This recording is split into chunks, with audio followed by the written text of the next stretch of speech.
नमस्कार, शाम के 5 बजने को है। दंगल में आप सभी का स्वागत है। मैं हूं आपके साथ चित्रा त्रिपाठी। उत्तर प्रदेश में अगले साल विधानसभा के चुनाव होने हैं, लेकिन उसके पहले राज्य में जनसंख्या नियंत्रण को लेकर विधि आयोग के ड्राफ्ट से सूबे में सियासी हलचल फिर से तेज हो गई है। सवाल है कि क्या यूपी में जनसंख्या नियंत्रण पर कानून बनने से योगी को फायदा होगा? इसका जवाब इसलिए अहम है क्योंकि यूपी समेत दूसरे राज्यों में भी विपक्षी दल इसे योगी का चुनावी स्टंट बता रहे हैं।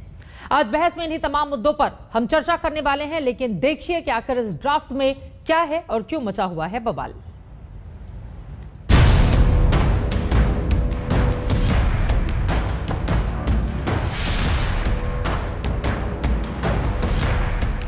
पूरे देश की निगाहें अब 2022 की ओर टिकी हैं, क्योंकि 2022 में ही देश के सबसे बड़े राज्य उत्तर प्रदेश के सत्ता सिंहासन का फैसला होगा। जब यूपी में विधानसभा के चुनाव होंगे, मैदान मारने के लिए सियासी दलों की तैयारी अभी से शुरू हो चुकी है और इसी बीच योगी सरकार ने नई जनसंख्या नीति लाने की तैयारी करके नया मुद्दा छेड़ दिया है। 11 जुलाई को यूपी में नई जनसंख्या नीति का ऐलान होगा और उसी दिन यूपी में आबादी पर काबू पाने का एक्शन प्लान जारी होगा। सूत्रों के मुताबिक नई जनसंख्या नीति में नियंत्रण का व्यापक रोड मैप होगा। इसके लिए राज्य विधि आयोग का ड्राफ्ट तैयार है। इस ड्राफ्ट से समझना आसान होगा कि आबादी पर नियंत्रण करने के नियम कायदे कितने सख्त हो सकते हैं। सिफारिश नंबर 1, सरकारी नौकरी नहीं मिलेगी। सिफारिश नंबर 2, सरकारी नौकरी में प्रमोशन नहीं। सिफारिश नंबर 3, 77 सरकारी योजनाओं का लाभ नहीं। सिफारिश नंबर 4, सरकारी कर्मचारियों को शपथ पत्र देना होगा। सिफारिश नंबर 5, जनप्रतिनिधियों को भी शपथ पत्र देना होगा। सिफारिश नंबर 6, शपथ पत्र के उल्लंघन पर निर्वाचन रद्द होगा। सिफारिश नंबर 7, तीसरे बच्चे पर निकाय चुनाव लड़ने पर पाबंदी। सिफारिश नंबर 8, 2 बच्चे वालों को पानी बिजली हाउस टैक्स में छूट। सिफारिश नंबर 9, नसबंदी कराने पर प्रमोशन समेत कई सुविधाएं। सिफारिश नंबर 10, एक संतान पर 20 साल तक मुफ्त इलाज, शिक्षा, बीमा। पहली बात तो ये कि ये अधिनियम 1 साल के बाद लागू होगा। जो भी व्यक्ति जनसंख्या नीति का पालन करेगा उसको तमाम प्रकार की प्रोत्साहन दिए जाएंगे। अगर कोई सरकारी नौकरी में है तो उसको अतिरिक्त वेतन वृद्धि दी जाएगी। उसके पेंशन प्लान में सरकार का जो कंट्रीब्यूशन है वो 3% बढ़ेगा। इसके अलावा प्राधिकरण के मकान हैं, प्लॉट हैं, उनके आवंटन में वरीयता दी जाएगी। राज्य विधि आयोग का ये ड्राफ्ट सरकार के निर्देश पर तैयार नहीं हुआ है, बल्कि आयोग ने खुद कदम आगे बढ़ाकर ड्राफ्ट पर जनता की राय मांगी है। उसके बाद फाइनल ड्राफ्ट योगी सरकार को सौंपा जाएगा। चूंकि मामला जनसंख्या नियंत्रण से जुड़ा है, चूंकि मामला यूपी में विधानसभा चुनाव से कुछ महीने पहले का है, लिहाजा राजनीति कहाँ पीछे रहने वाली है। देखिए, उत्तर प्रदेश राष्ट्र का हिस्सा है और राष्ट्र का हिस्सा है तो जब राज्य में कुछ होता है तो देश की दृष्टि से भी फायदेमंद होता है और आगे दूसरे राज्य भी उस प्रकार के कार्य करते हैं जिससे कि जनसंख्या, जो बढ़ती हुई जनसंख्या है, उसको नियंत्रित किया जा सके। जनसंख्या नियंत्रण पर बात कर रहे हैं, लेकिन आप मुद्दे से क्यों भटका रहे हैं उत्तर प्रदेश को? आप जब 17 में चुनाव लड़कर के आए थे, 17 का आपका घोषणा पत्र कहाँ, संकल्प पत्र कहाँ है? कितनी स्मार्ट सिटी बनी है, कितने एक्सप्रेसवे बन गए हैं? मुस्लिम धर्म गुरु भी जनसंख्या नीति पर यूपी विधि आयोग के ड्राफ्ट से नाखुश हैं। इसे योगी सरकार का चुनावी स्टंट बता रहे हैं। चुनावी स्टंट के तौर पर उसको देखा जाना चाहिए, इसलिए कि एक हिंदुस्तानी जिसको थोड़ा बहुत भी इल्म होगा वो इस बात का इल्म रखेगा कि जनसंख्या नियंत्रण का जो कानून है वो सिर्फ सूबा उत्तर प्रदेश का मसला नहीं है, बल्कि पूरे हिंदुस्तान का मसला है। और इसको सिर्फ और सिर्फ 2022 के चुनावी नताइज को और चुनावी अपने फ़ायदे को मद्देनज़र रखते हुए जिस तरीके से पेश किया जा रहा है। 2011 की जनगणना के मुताबिक यूपी की आबादी करीब 24 करोड़ है। दुनिया के करीब 200 देशों में 4 ही देश ऐसे हैं जिनकी आबादी यूपी से ज्यादा है। हालांकि यूपी में जनसंख्या की प्रकृति न सिर्फ राज्य की सियासी दिशा तय करती है, बल्कि देश की सियासत में भी इसकी बड़ी भूमिका है। अब ये अलग बात है कि राजनीतिक दल जनसंख्या पर विधि आयोग के ड्राफ्ट को किस तरीके से लेते हैं। समर्थ श्रीवास्तव के साथ कुमार अभिषेक, लखनऊ, आज तक। दो बच्चे क्या सियासत के लिए भी अच्छे, ये भी सवाल खड़ा हो रहा है। लेकिन इन सब के बीच एक बार फिर से आपको याद दिला दें, उत्तर प्रदेश की मौजूदा जो जनसंख्या है उससे ज्यादा सिर्फ 4 ऐसे बड़े देश हैं जिसकी जनसंख्या, जिसमें खुद एक हिंदुस्तान है, दूसरा चाइना, तीसरी तरफ यूएस और फिर इंडोनेशिया। और उत्तर प्रदेश 24 करोड़ के आसपास इस वक्त जनसंख्या के लिहाज से, यानी कि कई बड़े देशों को भी मात देता हुआ। इन सब के बीच आखिर मौजूदा वक्त में ही जनसंख्या नियंत्रण कानून को लाए जाने की जरूरत क्यों पड़ रही है यूपी में? कई ऐसे मुद्दे हैं जिनको लेकर हम चर्चा करेंगे। कई खास मेहमान हमारे साथ जुड़ चुके हैं, उनका तारुफ आपसे करवा देती हूं। मोहसिन रजा जो कि मिनिस्टर हैं उत्तर प्रदेश सरकार में, वो हमारे साथ जुड़ चुके हैं लाइव, आप उनको देख रहे हैं टीवी स्क्रीन पर। Doctor Ashutosh Verma, spokes person Samajwadi party के, हमारे साथ मौजूद हैं। प्रोफेसर संगीत रागी, पॉलिटिकल एनालिस्ट और आरएसएस के जानकार, हमारे साथ मौजूद हैं। डॉक्टर तस्लीम अहमद रहमानी साहब जो कि प्रेसिडेंट है Muslim political council of India के, वो भी हमारे साथ जुड़ चुके हैं। Doctor MH Khan, leader BSP के, हमारे साथ वो भी मौजूद हैं। सबसे पहले मोहसिन साहब आपसे ही शुरुआत करते हुए, दो बच्चे सियासत के लिए भी अच्छे, मौजूदा वक्त में ही इस जनसंख्या नियंत्रण कानून को लाने की जरूरत उत्तर प्रदेश में क्यों पड़ रही है, जब 6 महीने तकरीबन बाकी हैं यूपी चुनाव में? विपक्ष आपकी मंशा को लेकर सवाल खड़े कर रहा है, बताइए कैसे जवाब देंगे आप? देखिए चित्रा जी, विपक्ष का काम है, क्योंकि उनके पास कोई काम है नहीं तो यही काम करेंगे, क्योंकि उन्होंने कोई जनकल्याणी नीति कभी बनाई नहीं, जनता के हितों का काम किए नहीं। और जहां तक आपने बात की कि जनसंख्या नियंत्रण जो इस वक्त हमारा विधि आयोग लेकर आया है और उस मसौदे को उन्होंने प्रदेश की जनता के लिए सामने रखा है, उसमें जो भी चीजें तैयार की हैं, जो ड्राफ्ट बनाया है, वो जनहित के लिए बनाया गया है। एक अच्छी पहल है, क्योंकि इससे पहले भी हम याद दिलाना चाहते हैं कि हमारे दो का नारा कांग्रेस का था, लेकिन इच्छा शक्ति नहीं थी। तुष्टीकरण की भेंट चढ़ाया उन्होंने, और इसीलिए जो प्रॉब्लम्स आज देश के सामने खड़ी हैं जनसंख्या नियंत्रण को लेकर, और उत्तर प्रदेश सबसे बड़ा राज्य है जिसका अभी आपने जिक्र किया कि 4 और देश ऐसे हैं जो हमारे राज्य से बड़े हैं, और इतना बड़ा राज्य जहां 24 करोड़ की आबादी हो, तो हम सही से सुविधाएं नहीं दे पाते हैं, संसाधन लिमिटेड होते हैं सरकार के पास में, अव्यवस्था होती है। जाहिर सी बात है, सब संपन्न हो, सब खुशहाल हो और देश के विकास और निर्माण में अपना योगदान दें, लेकिन ये एक तुष्टीकरण की राजनीति एक समुदाय विशेष के लिए, खास करके कुछ पार्टियां ऐसी हैं जो निजी स्वार्थों के चलते इस तरह की चीजें उठाती हैं, लेकिन जन हित के लिए कभी बात नहीं करती हैं। ये जनता के हितों के लिए लाया जा रहा है, इसीलिए जनता से पूछा जा रहा है, वो अपना सुझाव देगी, और जब मसौदा सामने जाएगा, उसका सुझाव आएगा, तब वो सरकार के पास आएगा, तब माननीय योगी जी इस पर निर्णय लेंगे। तो हमने तो जनहित के लिए बहुत निर्णय लिए हैं, ये कभी विपक्ष बताए कि उसने जनता के हितों के लिए क्या निर्णय लिए हैं। चलिए पूछ लेती हूँ, 1.5 मिनट शुरुआती आपका खत्म हो गया, बाकी मेहमानों को भी शुरू में हम 1.5 मिनट का वक्त देंगे, उसके बाद अपनी चर्चा को आगे बढ़ाते हुए अब सीधे डॉक्टर आशुतोष वर्मा जी 1.5 मिनट आपका। और सवाल ये कि सरकार अगर कुछ अच्छा काम भी कर रही है, उसको भी आलोचना आखिर करने पर क्यों तुली हुई है समाजवादी पार्टी? इसका तो दिल खोलकर आपको स्वागत करना चाहिए। बढ़ती हुई जनसंख्या एक बड़ी समस्या तो है, वो सिर्फ उत्तर प्रदेश की बात नहीं है, वो तो समूचे देश की स्थिति ऐसी है। लेकिन कम से कम अगर एक राज्य ऐसा कर रहा है तो उसमें तो समाजवादी पार्टी को सपोर्ट करना चाहिए। क्या है जवाब इस पर? जी चित्रा जी, मुझे लगता है कि हम दिल खोल के नहीं, बांह खोल के इनका स्वागत करते हैं। भारतीय जनता पार्टी की असल में टाइमिंग और नियत पे हम लोग सवाल उठाते हैं। टाइमिंग ये है कि अगर सही समय पे उत्तर प्रदेश में चुनाव हुआ तो 6 महीने पहले किसी तरीके से हिंदू मुस्लिम में ध्रुवीकरण हो जाए और भारतीय जनता पार्टी उससे अपनी राजनीतिक रोटियां सेक ले। 15% आबादी वाले मुस्लिम लोग लगभग देश में 20% आते हैं, और CSDS का एक डाटा है कि पिछले 10 सालों में मुस्लिमों की आबादी का जो रेट है वो 0.8% है। इस प्रकार से अगर हिंदुओं की बराबरी करना चाहे तो अगले 272 साल लगेंगे उनको हिंदुओं के बराबर आने पर। डेक्कन क्रॉनिकल में एक पॉपुलेशन फाउंडेशन ऑफ इंडिया में की एक्स डायरेक्टर है पूनम मुत्रेजा ने, उन्होंने बहुत ही साफ शब्दों में लिखा हुआ है कि पिछले 20-30 सालों में हिंदुस्तान में बढ़ती हुई आबादी लगातार घट रही है। 1991 से लेकर 2001 तक 21.5% और 2001 से लेकर 2011 तक 17.7%, जो सभी धर्म और जातियों से गिर गई है। और हम जनसंख्या नियंत्रण और स्थायित्व के लगभग करीब आ गए हैं। टोटल फर्टिलिटी रेट जो रिक्वायरमेंट है वो 2.1 है, और हिंदुस्तान में लगभग 24 राज्य और यूनियन टेरिटरी ऐसे हैं जिनके टोटल फर्टिलिटी रेट 2.1 है। और ये सब आज नहीं है, सन 2000 में नेशनल पॉपुलेशन पॉलिसी लाई गई, जिसके तहत जिसके महिलाओं के लिए गर्भ निरोधक उपाय के बारे में बात किया गया, महिला सशक्तिकरण किया गया, बेहतर शिक्षा की गई, और उसकी वजह से स्वास्थ्य सेवाएं की गई। आज हम लोग यहाँ तक पहुंच पाए हैं, लेकिन एजेंडा तो कुछ और है भारतीय जनता पार्टी का। समझ में नहीं आया कि इसमें हिंदू मुसलमान जनसंख्या नियंत्रण में कहां से आप खींचकर लेकर सामने आ गए। इस पर जवाब आप दीजिएगा। संगीत रागी जी, आप ही हाथ उठा रहे हैं, आप ही से जवाब ले लेती हूँ। बताइए 1.5 मिनट आपके वो कह रहे हैं कि देखिए, और उनकी बातों से जहां तक मैं समझ पाई हूं कि मुस्लिमों की जनसंख्या पर ज्यादा नजर है सरकार की और इस वजह से उसकी मंशा सवालों के घेरे में है।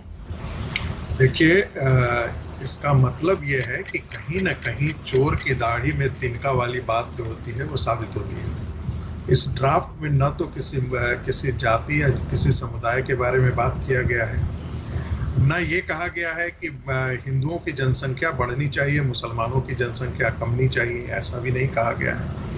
जनसंख्या एक भारत के समाज पर, एक भारतीय राष्ट्र पर एक बोझ है।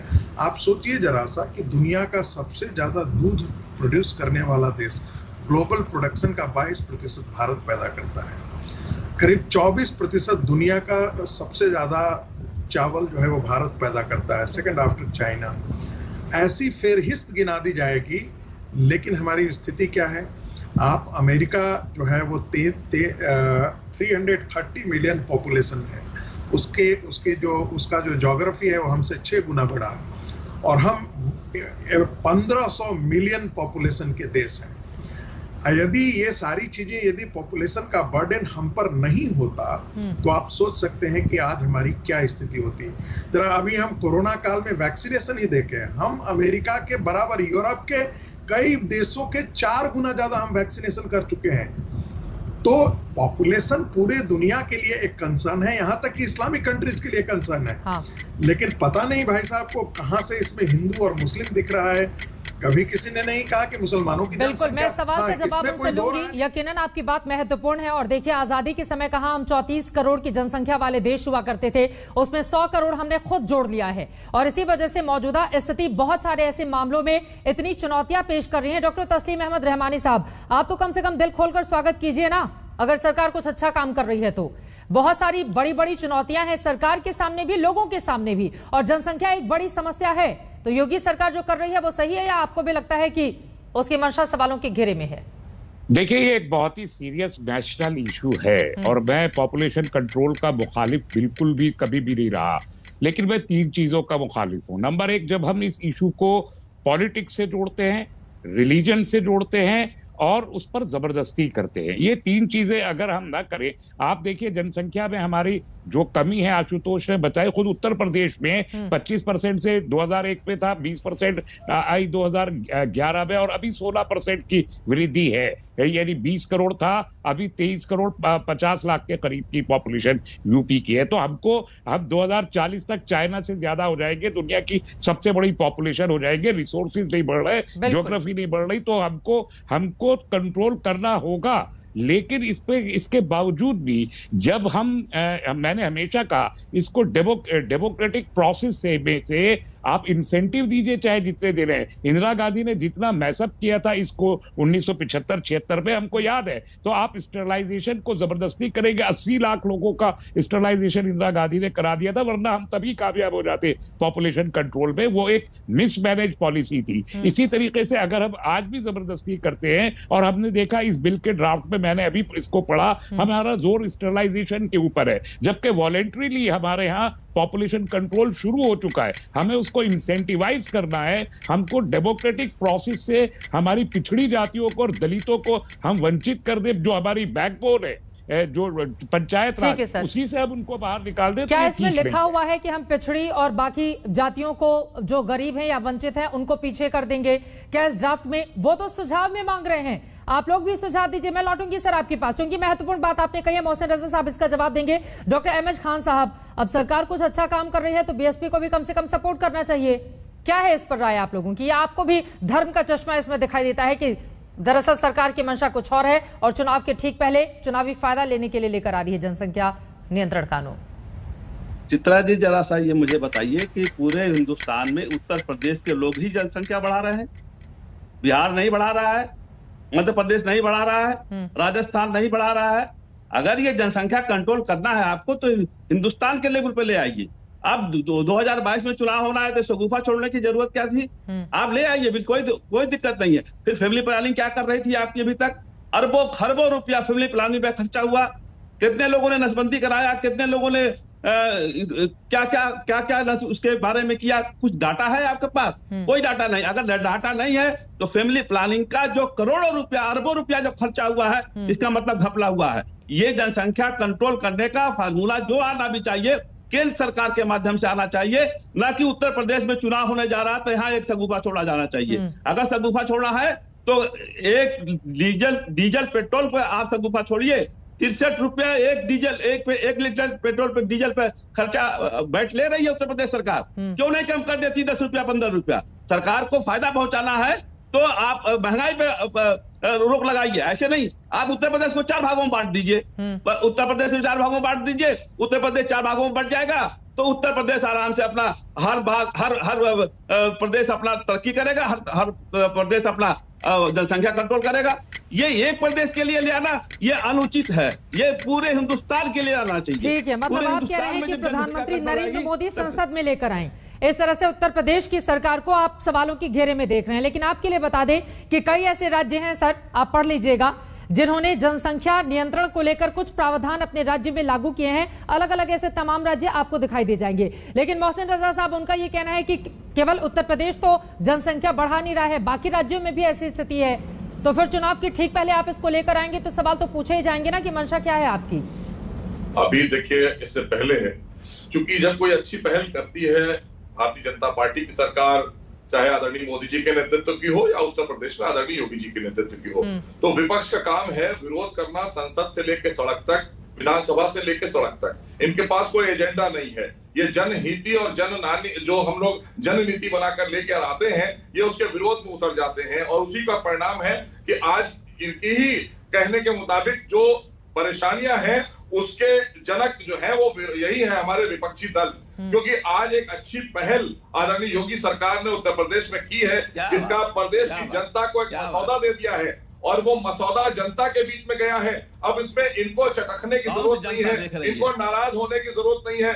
जनता का मैंडेट आएगा, फिर उस पर विचार होगा, चर्चा होगी, लेकिन परेशानी आपको क्यों हो रही है हमारी समझ में नहीं आ रहा है। हम चाहते हैं कि सब लोग देश की प्रदेश की मुख्य धारा से जुड़े।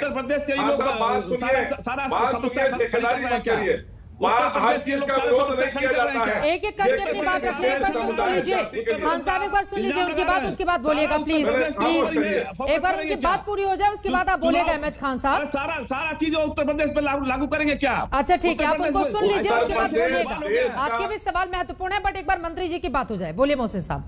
देश में उत्तर प्रदेश हमारा राज्य 24 करोड़ की आबादी का है, जनसंख्या बहुत ज्यादा है। इस पर नियंत्रण करने के लिए एक सुझाव मांगा गया है प्रदेश की जनता से, क्योंकि जनता के हितों के लिए ही ये काम किया जा रहा है। और जो बात उन्होंने देश हित में कही है, तो देश में भी जब आदरणीय मोदी जी 370 हटा रहे थे वहां कश्मीर से, तब भी ये विरोध कर रहे थे। ट्रिपल तलाक हटा रहे थे, तब भी जो है ये विरोध कर रहे थे। तो जब कोई जनता के हितों के लिए कानून लाया जाएगा, चाहे जनसंख्या नियंत्रण हो, चाहे 370 हो, उसमें इनको परेशानी हो जाती है। चाहे पूरे देश के लिए कोई कानून आ रहा हो, उसमें इनको लगता है हमारे लिए आ रहा है। लेकिन 4.5 साल आप क्या कर रहे थे मोहसिन साहब?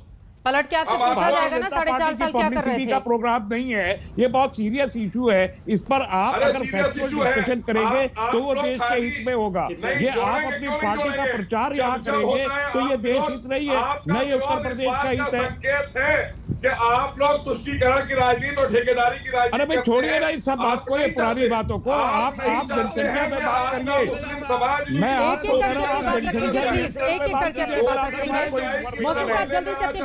आपके भी समाज को, ठीक है, हम सर्व समाज के हित के लिए बनाते हैं कानून। हम टोपी से टाई की तरफ ले जाना चाहते हैं, आप उनको। अरे आप टोपी टाई को मत छोड़िए, जो विषय है उसकी बात कीजिए ना। आप विषय पे क्यों नहीं बात करते? आपके पास अगर विषय की इन्फॉर्मेशन नहीं है तो आप क्यों इधर उधर की बातें कर रहे हैं? आपके ये भाजपा का इशू नहीं है, माफ कीजिए मुझे, ये भाजपा का और कांग्रेस का इशू नहीं है, ये देश का इशू है, ये प्रदेश का इशू है, उसके हित में बात आप करते रहिए।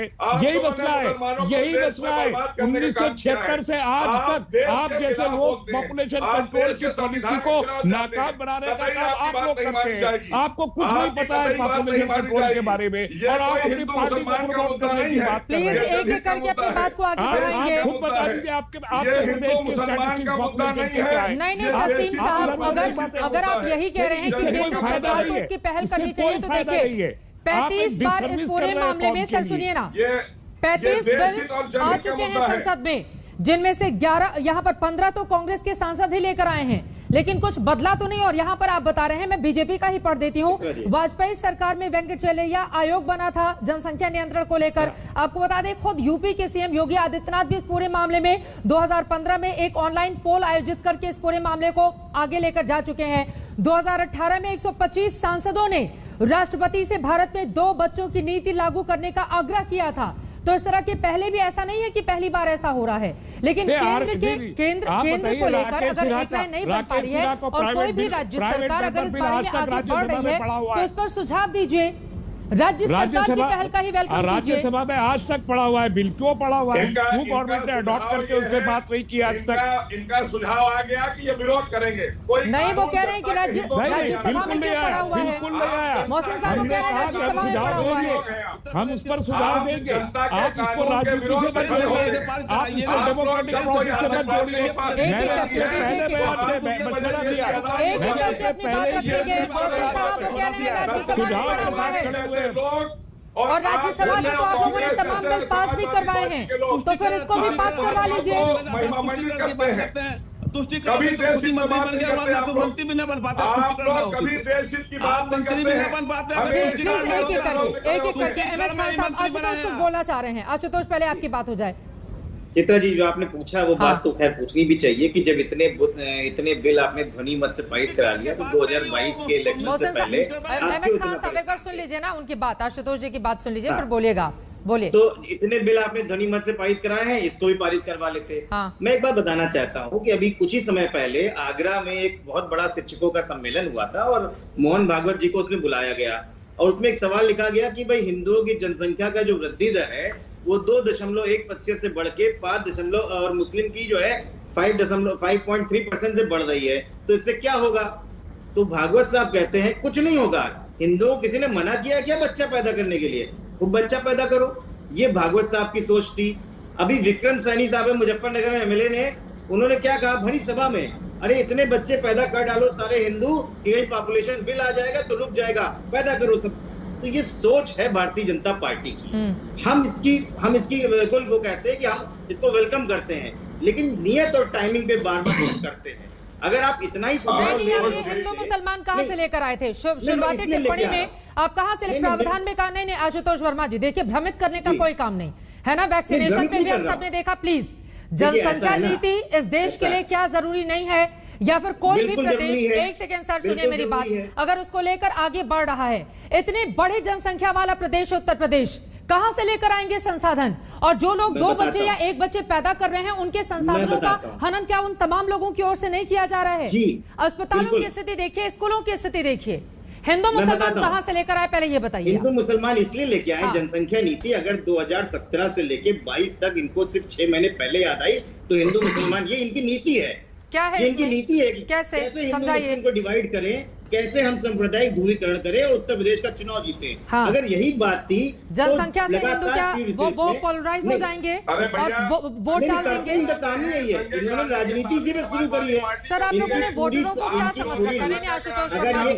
आशुतोष वर्मा जी, मानते हैं वोटर के विवेक पर आप सवाल खड़े कर रहे हैं। नहीं, वोटर के विवेक पर आप सवाल खड़े कर रहे हैं। कम से कम अगर कोई अच्छा काम हो तो उसके सुझाव दीजिए।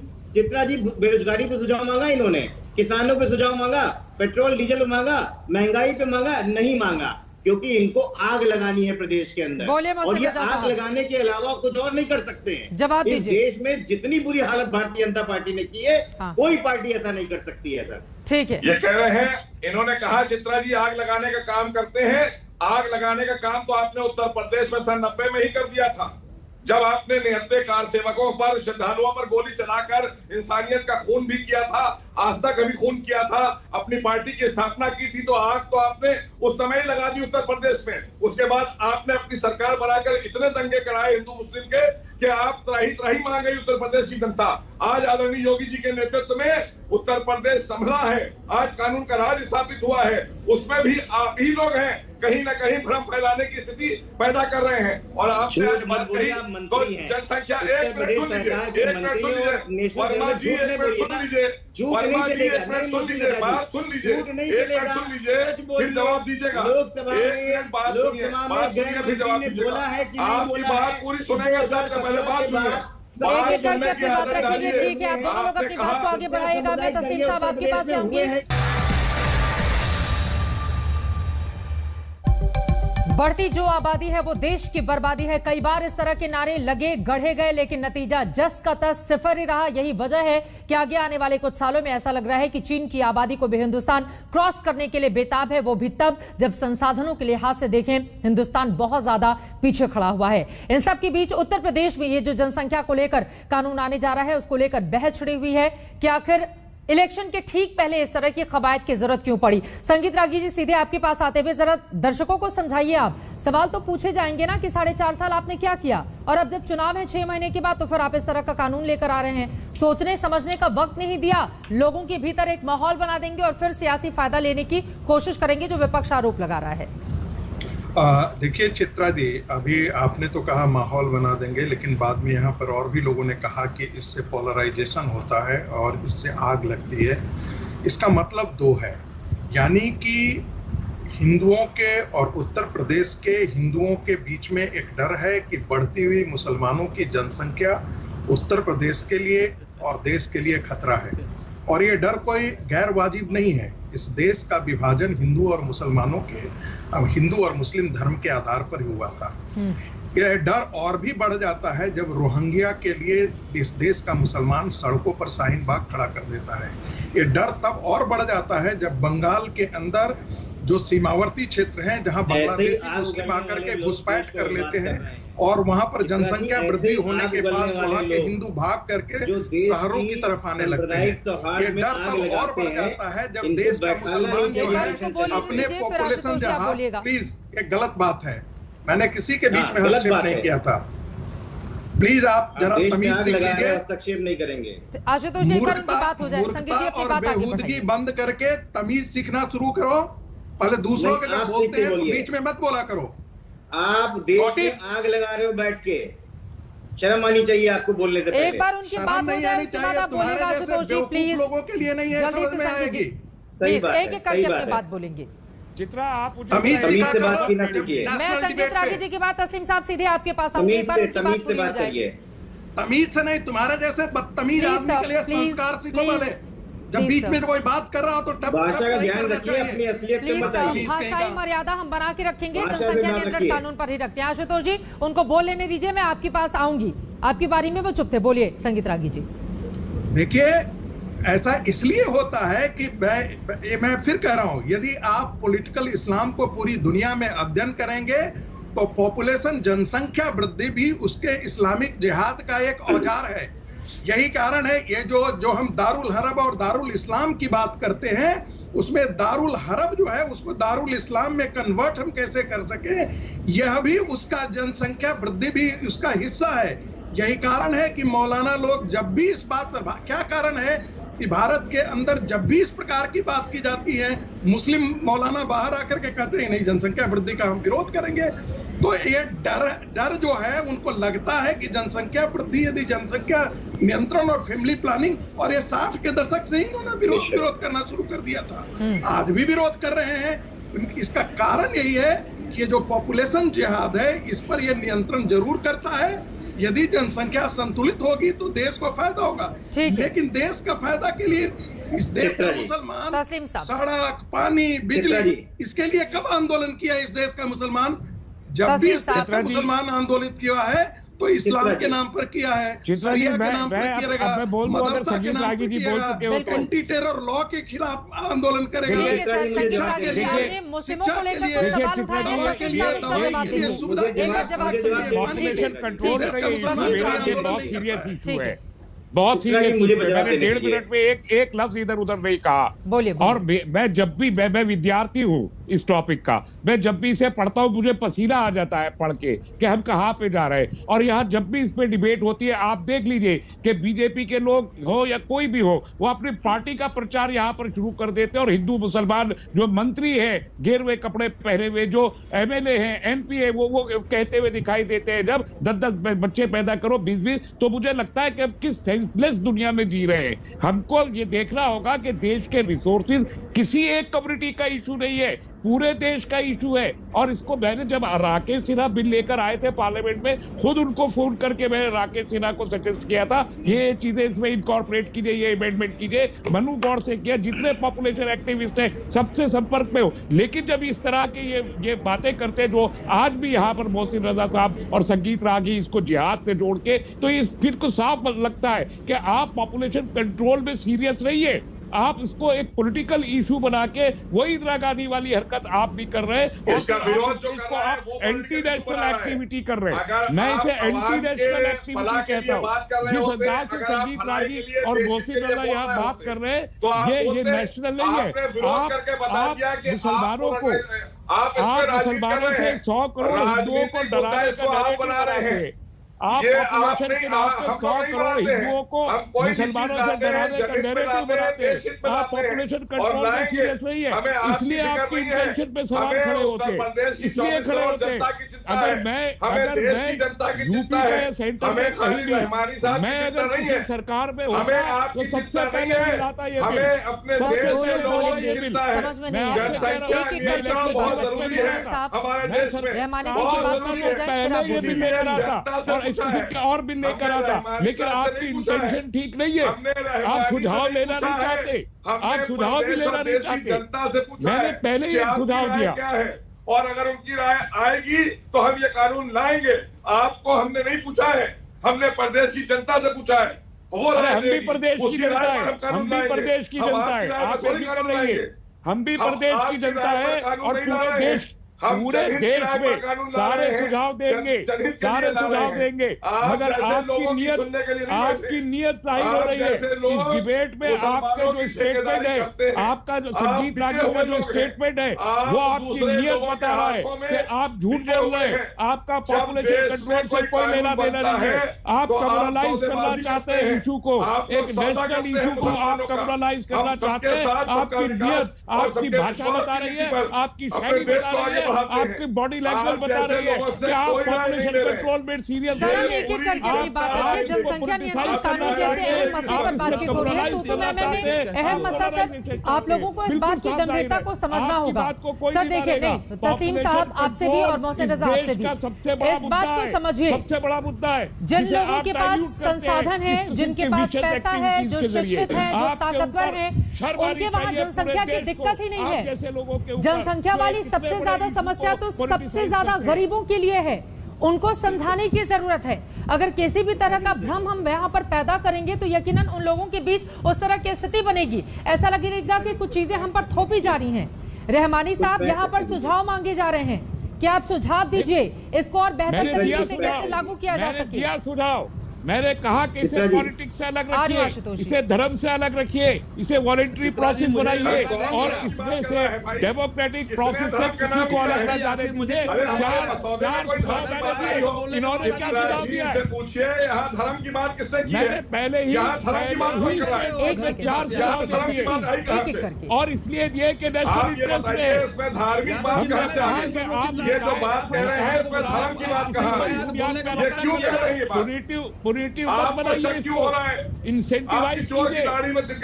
हम इस बिल की मुखालफत नहीं कर रहे, इस बिल की मुखालफत नहीं। आप ये बताइए सर, एक तो जनसंख्या नियंत्रण कानून को क्या हमें वास्तव में हिंदू और मुसलमान के चश्मे से देखने की जरूरत है? एमएच खान साहब, जरूरी है कि हमें हर चीज में हिंदू और मुसलमान देखें? अगर कुछ अच्छा हो रहा है उसमें भी हिंदू मुसलमान देखें? किसी के लिए भी है, किसी से भी ये मेरा सवाल है। बीजेपी के लोग, देखिए मैंने पहले भी मैंने कहा कि इसको केंद्र के स्तर पर लाना चाहिए, पूरे देश के लिए लाना चाहिए। अगर केंद्र के स्तर पे नहीं आ रहा है, राज्य के स्तर पर नहीं आ रहा है तो भी दिक्कत है आपको। सुन लीजिए, नहीं आ रहा है, उत्तर प्रदेश के लोगों का गुनाह है, ठीक है उत्तर प्रदेश में ले आइए, तो लेकिन जब इस बात को समझाइए कि केंद्र लेकर आए तो गुनाह नहीं है, यूपी सरकार लेकर आए तो गुनाह कैसे, ये समझाइए ना हमारे दर्शकों। अरे सुन तो लीजिए, हम गुनाह कहाँ बता रहे हैं, सुन तो लीजिएगा। आप बोलिएगा तो हम नहीं बोल पाएंगे, हम बोलेंगे तो आप गलत बोलेंगे तो पूछूंगी ना पलट के आपसे सवाल। तो गलत बोलेंगे तो पूरी बात वाले दीजिए आप। गलत क्या बोल रहा हूँ मैं भाई, तो बताइए केंद्र लेकर आएगा तो सही है, राज्य लेकर आ रहा है तो गलत कैसे, आप समझाइए ना हमारे दर्शकों को। समझा तो रहे हैं आपको, समझा रहे हैं आपको। उत्तर प्रदेश ने क्या गुनाह किया है क्या कि चुनाव से पहले आप सबसे ज्यादा जनसंख्या किस राज्य की है बताइए जरा, और क्षेत्रफल कौन से सबसे, नहीं सर सुनिए ना, क्षेत्रफल के लिहाज से सबसे बड़ा राज्य कौन सा है आप बताइए। क्षेत्रफल के लिहाज से सबसे बड़ा राज्य कौन सा है आप बताइए, और जनसंख्या के लिहाज से कौन सा राज्य है बड़ा। सर संसाधनों को भी तो देखेंगे ना आप, कि स्थिति क्या है, कहाँ पर खड़े हैं हम लोग। चुनाव को 6 महीने पहले बिलाएगा क्या? हाँ तो ये महत्वपूर्ण सवाल है कि चुनाव के 6 महीने पहले क्यों लेकर 6 महीने पहले बिलाएगा। हाँ ये आपका महत्वपूर्ण आप बात नहीं करने देती, ये बिल नहीं है, ये बिल नहीं है, बात सुनिए मेरी पहले, कम से कम 1 मिनट बात होने दीजिए। ये बिल आएगा 2022 में, क्या बात कर रहे हैं, 1 साल के बाद आएगा, और ये पता नहीं इनको कौन भाई सुनिए तो मेरी बात सुन लीजिए, साहब उसको पढ़िए, की बात आप उसको पढ़ लीजिए पहले। ये मसौदा है जो प्रदेशी जनता के बीच में रखा गया है, इसके लिए आप परेशान न होइए। आप 10 बच्चे रखिए, आपको कोई मुश्किल है, आप 10 बच्चे रखिए, लेकिन सुविधा नहीं मिलेगी आप।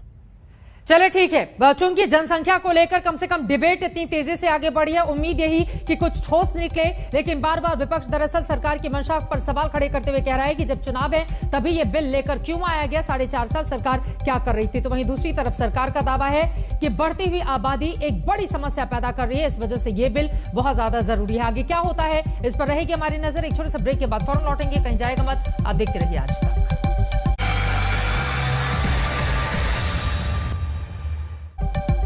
इस वक्त की बड़ी खबर आपको देते हैं, जम्मू कश्मीर से सूत्रों के हवाले से ये जानकारी सामने आई है, आतंकी कनेक्शन और देशद्रोह की गतिविधियों में लिप्त लोगों पर वहां की सरकार ने बहुत बड़ा एक्शन लिया है।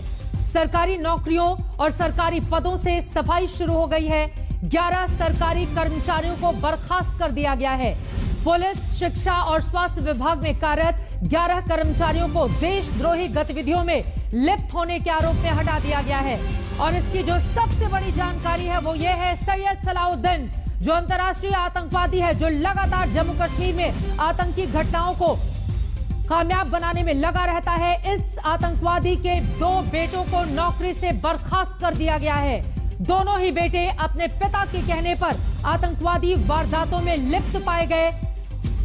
सरकार ने इनके खिलाफ जांच बिठाई थी, जिसमें यह पूरी तरह से साफ हो गया है, संविधान के अनुच्छेद 311(2)(c) के तहत यह कार्रवाई की गई है। आतंकी सलाउद्दीन के 2 बेटे नौकरी से बर्खास्त किए गए हैं। आतंकी गतिविधि और देशद्रोह के मामले में यह बड़ा एक्शन वहां की सरकार की ओर से लिया गया है। आज तक को यह एक्सक्लूसिव जानकारी हाथ लगी है।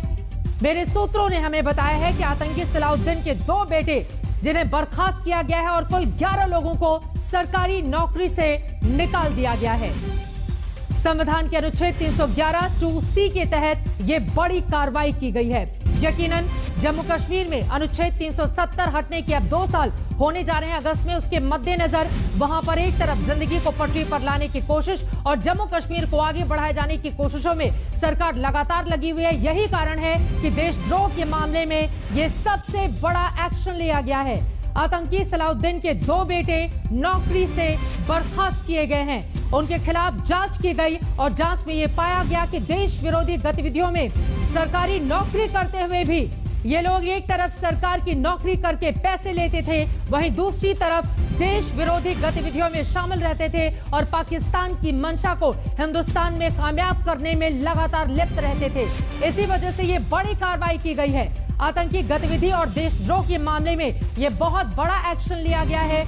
आपको बता दें, एक तरफ 2 साल अब अनुच्छेद 370 हटने के पूरे होने जा रहे हैं। लाल चौक से लेकर श्रीनगर जम्मू कश्मीर के तमाम अलग अलग हिस्सों में जिंदगी पटरी पर आ रही है और इसी वजह से ऐसे जो भी असामाजिक तत्व हैं जो वहां के माहौल को बिगाड़ना चाहते हैं, जो पाकिस्तान की मंशा को इम्प्लीमेंट करने में लगे हुए हैं, जो नौकरी तो सरकार की करते हैं, हिंदुस्तान की करते हैं, लेकिन पाकिस्तान के लिए काम करते हैं, ऐसे आतंकी सलाउद्दीन के दोनों ही बेटे नौकरी से बर्खास्त कर दिए गए हैं। ये बहुत बड़ी कार्रवाई, आज तक के पास एक्सक्लूसिव जानकारी हाथ लगी है और पूरी डिटेल्स मेरे सूत्रों ने मुझे जो बताया है उसके मुताबिक ये बड़ी कार्रवाई और इसी के मद्देनजर यकीनन वहां के लोगों को आगे बढ़ाने और साथ ही एक एक उपद्रवी तत्व और ऐसे आतंकी गतिविधियों में लिप्त लोगों को हटाने का काम वहां की सरकार की ओर से किया जा रहा है और इसी वजह से आतंकवादी सैयद सलाउद्दीन के दोनों ही बेटे जो सरकारी नौकरी में थे उनको बर्खास्त कर दिया गया है। इस पर पूरी रिपोर्ट मेरे साथ शाम 7 बजे आज तक पर आप जरूर देखिएगा। एक छोटे से ब्रेक के बाद हम फौरन लौटेंगे, आप देखते रहिए आज तक।